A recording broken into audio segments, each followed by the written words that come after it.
The sun had barely begun its climb over Maplewood Estates, brushing the neatly trimmed lawns with a warm glow that only made the shadows look sharper in contrast. Birds chirped lazily, the occasional breeze carried the faint scent of freshly mown grass, and the quiet hum of suburban life seemed deceptively serene. But beneath that calm, tension was brewing like a storm cloud gathering strength just out of sight. I first noticed the change that Thursday morning when the knock came at my door, a knock too precise, too sharp, like the ticking of a clock counting down to inevitable conflict. I opened the door to see Karen Whitmore standing there, the picture of suburban perfection, perfectly coiffed hair, pearls glinting in the early sunlight, and a thin smile that didn't reach her eyes. "Ethan," she began, voice smooth but edged with steel, "we need to talk about the HOA dues." I leaned casually against the doorframe, arms crossed, and let a small, knowing smile play on my lips. "Karen," I said evenly, "we've had this conversation before. I'm not interested in joining the HOA. I own the properties, I pay my taxes, and that's all that's legally required." Her eyes narrowed, scanning me as if trying to measure the thickness of my patience or perhaps my fear. "It's about community responsibility," she said, each word clipped and deliberate. "Every homeowner contributes. Every homeowner must adhere to standards. The HOA keeps Maplewood orderly." I tilted my head slightly, choosing my words carefully. "Karen, I handle maintenance myself. I pay attention to the properties. Standards are subjective. What matters is law, not your personal definition of order." Her lips pressed together, tight, rigid, like the final line of defense before a storm breaks. She turned sharply on her heel, retreating to her SUV parked neatly across the street. I watched her walk, heels clicking against the pavement like a metronome counting down the inevitability of what was about to unfold. I didn't need to guess. Karen Whitmore never left a disagreement unresolved. By mid-afternoon, the situation escalated exactly as I had feared. The piercing wail of sirens shattered the suburban tranquility, and I stepped outside to see two patrol cars pulling up across from my property. Karen was standing there, phone pressed to her ear, eyes alight with a triumphant, self-righteous fire. I stepped onto my porch as the young officers approached, trying to project calm authority despite the adrenaline tightening in my chest. "Good afternoon, officers," I greeted. "How can I help you today?" The taller officer, clipboard in hand, gave a brief nod. "We received a complaint regarding HOA rules violations and refusal to comply. Can you clarify?" Karen practically vibrated with excitement, stepping forward with an air of moral righteousness. "He refuses to pay. He refuses to join the HOA. He refuses to cooperate." I held up my hand, forcing calm over the inevitable tension. "Officers, I am her landlord. All properties under my ownership are fully maintained, taxed, and in complete compliance with local regulations. HOA membership is voluntary, not required. Everything legal has been handled. Nothing here is in violation of law." The officers exchanged quick glances, their pens hovering over the forms. One scribbled notes mechanically, while the other muttered under his breath. Karen's expression flickered, transitioning from smug certainty to an almost imperceptible panic. I just wanted to maintain the standards. Protect the neighborhood." I stepped slightly closer, voice calm but firm. "Karen, responsibility is maintained through law, diligence, and care, not through coercion. I provide maintenance, oversight, and legal compliance for my properties. The law supports that approach, not mandatory HOA participation." Her jaw tightened, the muscles working visibly under her taut skin. I could see the realization settling in, she had overplayed her hand. The neighborhood's self-appointed guardian had been confronted by reality, and reality, in this case, was backed by ownership, law, and a firm refusal to be bullied. The officers nodded politely and began to retreat, one murmuring something about civil dispute and non-issue, while Karen's face remained frozen, half in shock, half in indignation. She stormed back to her SUV, muttering under her breath and pressing buttons on her phone, probably plotting the next move. I closed the door slowly, letting the tension drain from my shoulders like water from a faucet. But even as I poured a glass of whiskey and settled into my porch chair, I knew the battle wasn't over. Karen Whitmore didn't simply accept defeat, she adapted, escalated, and strategized. And in Maplewood Estates, escalation often meant dragging the entire neighborhood into a personal vendetta. That evening, I walked the perimeter of my property, checking fences and mailboxes, making sure everything was as it should be. The sun dipped low, casting long, dramatic shadows across the lawns, turning the familiar streets into a surreal stage. Every tree, every shrub, every neatly lined sidewalk suddenly seemed like props in a suburban drama I hadn't auditioned for but had nonetheless been cast as the protagonist. A neighbor waved from across the street, their smile nervous, hesitant. Word traveled fast in Maplewood Estates, and I had no doubt Karen had already spun her version of events into a tale of defiance, ego, and threat. But I had the truth, and in situations like this, truth is a powerful ally. Later that night, as the neighborhood settled into an uneasy quiet, my phone buzzed. A text from Mia, one of my tenants. "Mr. Callahan, she came by again today. She was taking pictures of the yard and the mailbox. I don't feel safe." I set the phone down, feeling a low, simmering tension creep into my chest. This wasn't just about ego or neighborly squabbles anymore, it was about responsibility. I owed it to my tenants to protect their homes, their safety, and their peace of mind. Karen's obsession with control had escalated beyond petty disputes, and it was clear the next confrontation would be more than a simple knock at the door. I poured another glass of whiskey, the amber liquid catching the fading light like a promise. The streets outside were quiet, but the calm was fragile, brittle, like glass waiting for a sharp knock. Maplewood Estates had seen the first skirmish, but I knew the war was only beginning. Karen Whitmore had learned a lesson about power and boundaries that day, but she hadn't yet learned its limits. And when she tried again, I would be ready. Because I wasn't just a neighbor or a property owner, I was the landlord. And in Maplewood Estates, that meant something more than the HOA rules or self-appointed authority ever could.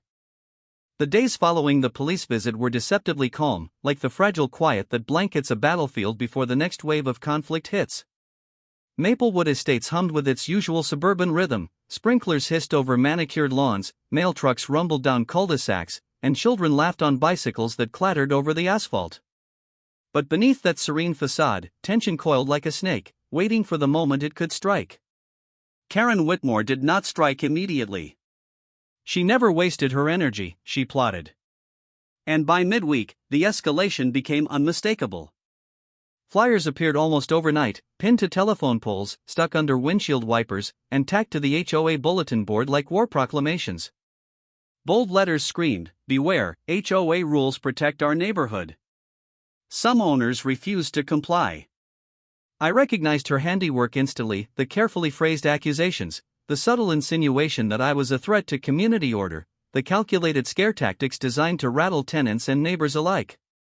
Karen Whitmore had escalated from harassment to propaganda, and the implications were clear. She intended to isolate me, intimidate my tenants, and force compliance through social pressure. I stood on my porch that evening, glass of bourbon in hand, watching the neighborhood. It felt like being on a chessboard, every neighbor a potential pawn, every glance a calculated move. My tenants, Mia included, were the pieces most vulnerable, and I had to anticipate Karen's every maneuver. Ownership was about more than collecting rent, it was about protection, strategy, and foresight. The confrontation that would define the next chapter of this suburban war came without warning on Friday morning. Karen appeared at the edge of my backyard while I was inspecting one of my rental homes, clipboard in hand, checking landscaping and structural maintenance. "Ethan." Her voice was loud, urgent, carrying across the property.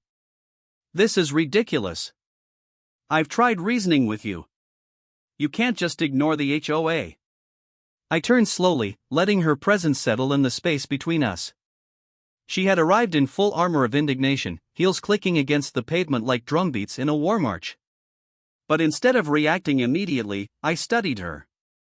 The woman was a force of nature when she wanted to be, but forces of nature could be anticipated, redirected, or neutralized with the right approach. "Karen," I said calmly, setting down my clipboard. "You've tried reasoning. Twice. I've declined twice. What exactly do you hope to accomplish by continuing this harassment?"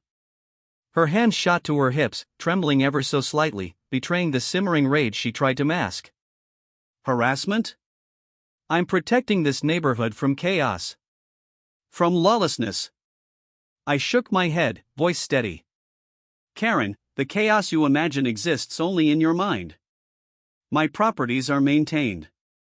I provide oversight. The police confirmed that. This isn't lawlessness, it's responsibility. For a brief moment, I thought she might retreat.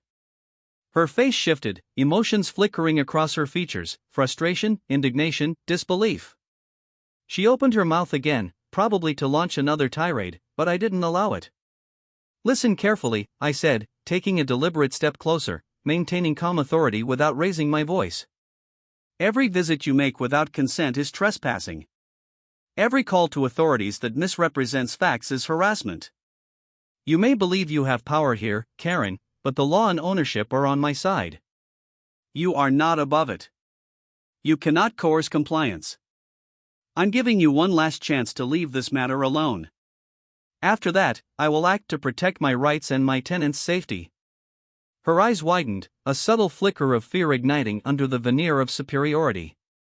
I saw her inhale sharply, like a trapped animal realizing the perimeter is closing in. I can't just, she stammered, voice breaking, I'm trying to maintain standards. I let her words hang in the air, heavy and exposed, before continuing. Standards are subjective. The law is not. Maintenance is not determined by your approval, Karen. I enforce the law on my properties, I protect my tenants, and I respect boundaries. That is all that is required. That is all that matters. The quiet that followed was almost cinematic in its intensity. Even the neighborhood seemed to pause, leaves stopped rustling, birds ceased their chirping, and somewhere in the distance, a dog let out a single bark, as if punctuating the standoff. Karen shifted uncomfortably, looking around for witnesses, allies, some confirmation that she still commanded authority. But the neighbors who had been peeking from behind curtains or lawns were silent, their eyes betraying curiosity rather than loyalty. Finally, her shoulders slumped, her posture breaking under the weight of reality. The phone that had been clutched so tightly slipped from her hand, dangling momentarily before she snatched it back in frustration. This is unacceptable. You'll what? I asked, voice calm but carrying a subtle firmness that brooked no argument. Make another complaint? Call the police again? You've done that. Twice. The results are the same. I am in compliance. Your harassment has consequences. Stop. Or face them. She spun on her heel, storming toward her SUV, muttering curses and threats under her breath.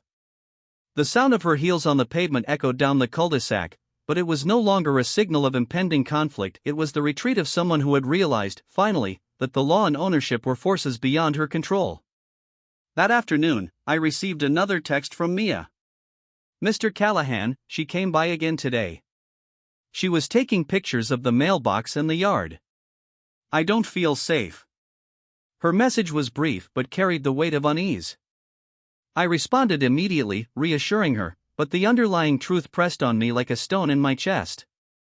This wasn't about ego, it was about ensuring my tenants' safety and protecting the integrity of my properties. I spent the rest of the day documenting everything: notes on Karen's visits, timestamps of phone calls, photographs of the property, and records of police interactions. Every scrap of evidence was stored meticulously. Knowledge and preparation were as vital as bricks and mortar when defending against someone like Karen Whitmore. By evening, the neighborhood had returned to its regular pace. Sprinklers hissed, children's laughter filled the air, and neighbors walked past, eyes flicking toward my property with curiosity and silent admiration. Maplewood Estates might have looked peaceful to the casual observer, but beneath that calm, a lesson had been learned: authority without law is fragile, and control imposed through intimidation is always temporary.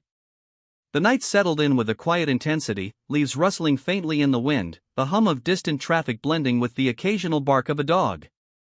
I sipped my bourbon, feeling the satisfaction of a day survived but a war not yet won. Karen Whitmore had made her first move, but the chessboard was set, and I intended to control the next play. The battle lines were drawn. And when the next confrontation came, Maplewood Estates would witness the unflinching consequence of ownership, preparation, and steadfast resolve.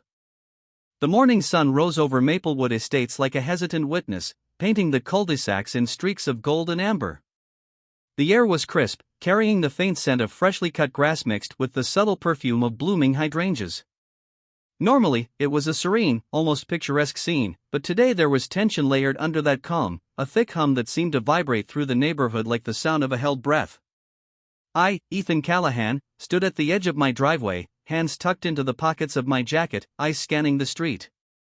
Every neighbor knew the story by now. The HOA's self-appointed enforcer, Karen Whitmore, had been relentlessly trying to drag me into her rules, and every failed attempt only fanned the flames of her indignation.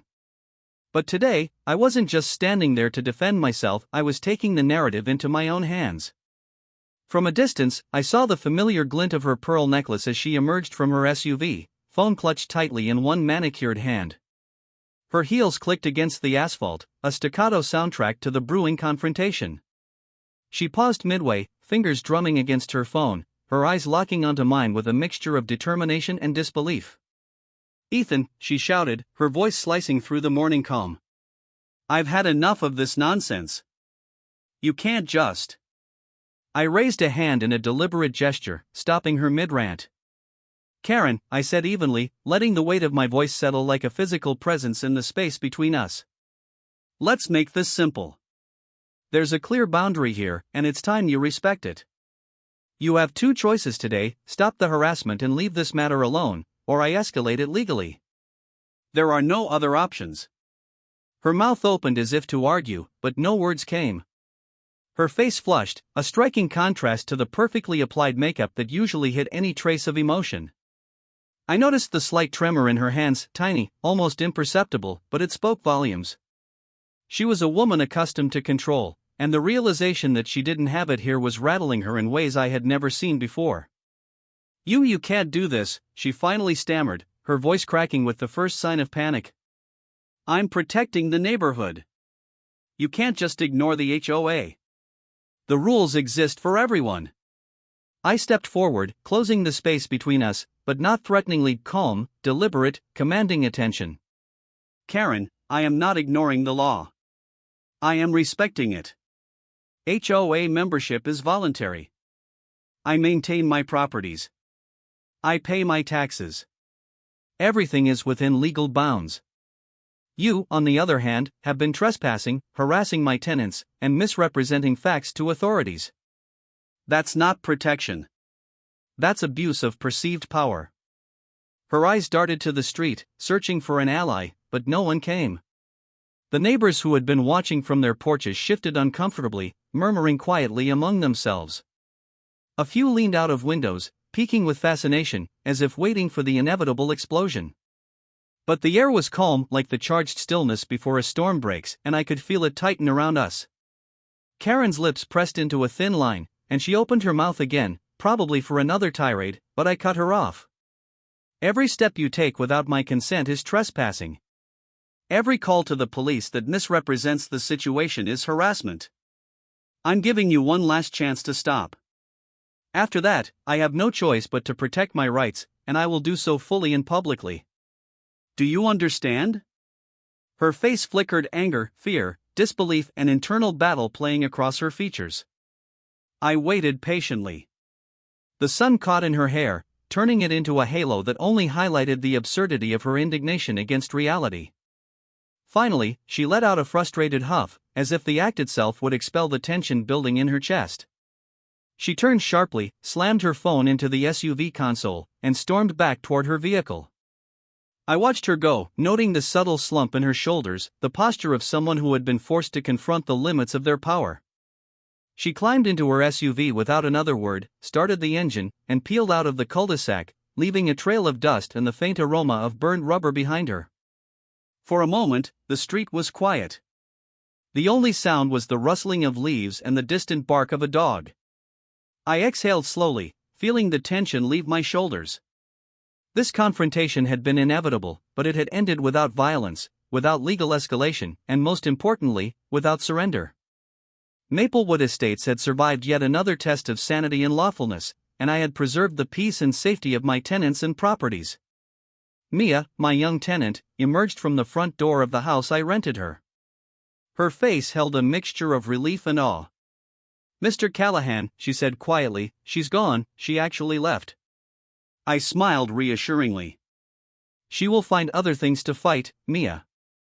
But she won't be able to bother us again. Not without consequences." She nodded, glancing back toward the street where Karen's SUV had disappeared. It feels like the air is different now. Lighter. "Because it is," I said. "When people finally realize that rules only work when they're applied fairly, and that power doesn't come from fear, everything feels different. You'll see, Maplewood will settle into its natural rhythm. Peaceful. Balanced. Free from interference." By mid-afternoon, the neighborhood had returned to its usual rhythm. Children rode bikes down the cul-de-sacs, sprinklers danced in lawns, and neighbors exchanged friendly waves. Even Karen's usual clique seemed subdued, sensing that the tides had shifted. No one dared approach me about HOA membership, not with my tenants watching, not with the knowledge that I was ready to enforce my rights. I walked the perimeter of my properties, checking fences, mailboxes, and landscaping. Each detail was meticulously maintained, a testament not only to my ownership but also to the principle that responsibility was far more effective than coercion. As I rounded the corner, I caught sight of a group of neighbors who had been silently observing the events unfold all week. They nodded to me, not in fear, but in acknowledgement of order restored. Even the sky seemed to join in the resolution, the golden hues of sunrise giving way to a pale, serene blue. It was the kind of day that felt cinematic, like the final scene of a story where justice and calm coexist. And in that moment, I understood something essential: being a landlord was not just about property. It was about stewardship, protection, and ensuring that peace was not just a word, but a lived reality. Later that evening, I sat on my porch with a glass of bourbon, watching the sun dip behind the trees.